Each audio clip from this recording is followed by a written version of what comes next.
So let's travel to the Wonderwerk Caves in the Northern Cape, around about where the huge Kathu iron mines are and the small town of Kuruman. And we're going there to track down the origins of pedagogy, or the origins of how we as a human species started to work out how to learn and how to teach. And the foundational story, if you go to our classical British, English, Greek, Western civilization books, is the story of Plato's cave. So let's do a quick flyover from Wonderwerk all the way to Greece, and we're going to go to the Acropolis and the Parthenon, which you will see symbolize the classical Western civilization.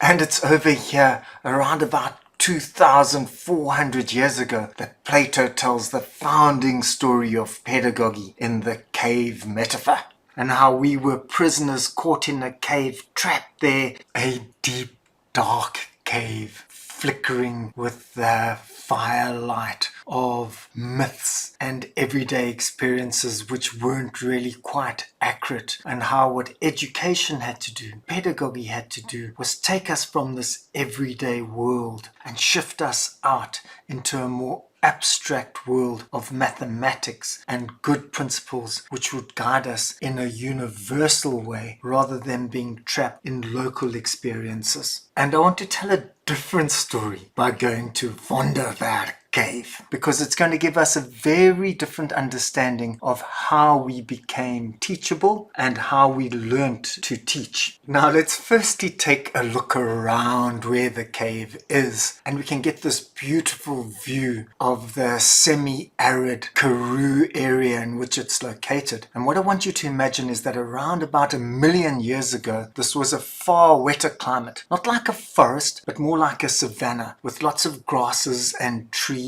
and importantly lots of animals wandering around. And we can walk into the cave. It's huge. It's 140 meters long, but the entrance is high. People used to park their cars right out by the cave mouth and walk inside. So why are we going into this southern African cave? To tell the story of the origins of pedagogy. Well, the key element about this cave is that it has had almost continuous evidence of occupation by us as humans and our ancestors, going back to Homo erectus and the various kinds of hominids that lived way before us, like 2 million years ago. Now, there was not lots of teaching and learning going on 2 million years ago in the Wonderwerk Cave, or in actual fact anywhere in the world. Our brains were way too small. We weren't using language or working with symbolic thought.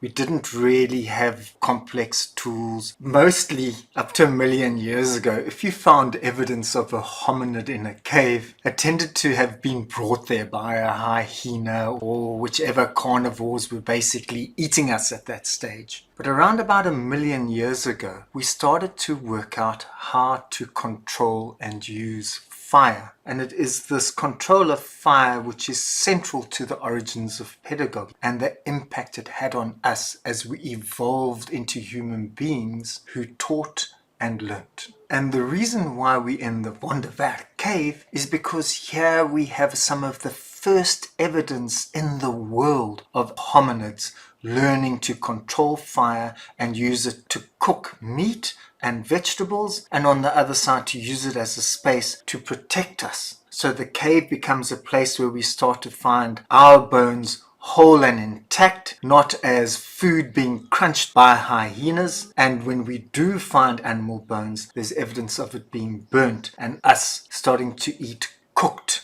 rather than raw food. And bear in mind, I'm talking here about an earlier version of us. We're talking about Homo erectus, who lived on this planet and expanded over the whole world from around about 2 million years ago to about 200,000 years ago. So that's 1.8 million years. And bear in mind that we as a human species have only been around for 200,000 years, and it's unclear whether we're going to be around for too much longer given the way that global warming is going. So when we learned to carry fire into our caves and start to use it as a means of protection, number one, and then as a means of cooking, number two, we didn't realize that it was actually going to make us into teachers and learners. And I want to try and explain why that is the case. The first thing that happened was because we didn't have to spend our whole day chewing. If you look at our local cousins, the chimpanzees, for example, they're spending 50% of their time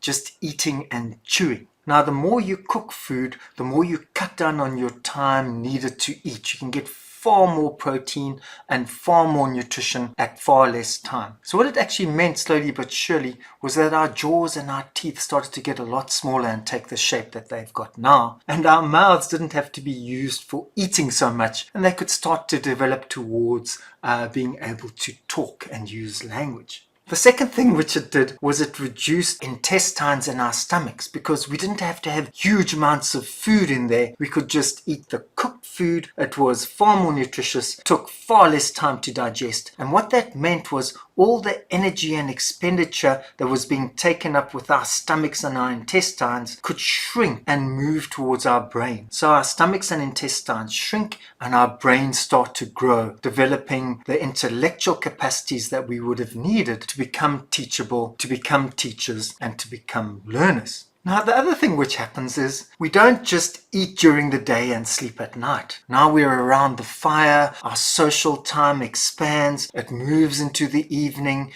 we start to develop sleeping patterns which happen later, we start to socialize around the fire, we start to develop a space where we can share things with each other, act things out, start to develop the culture and the language needed for us to become teachable, and also more importantly have the space to start to develop the tools which we need to evolve and grow.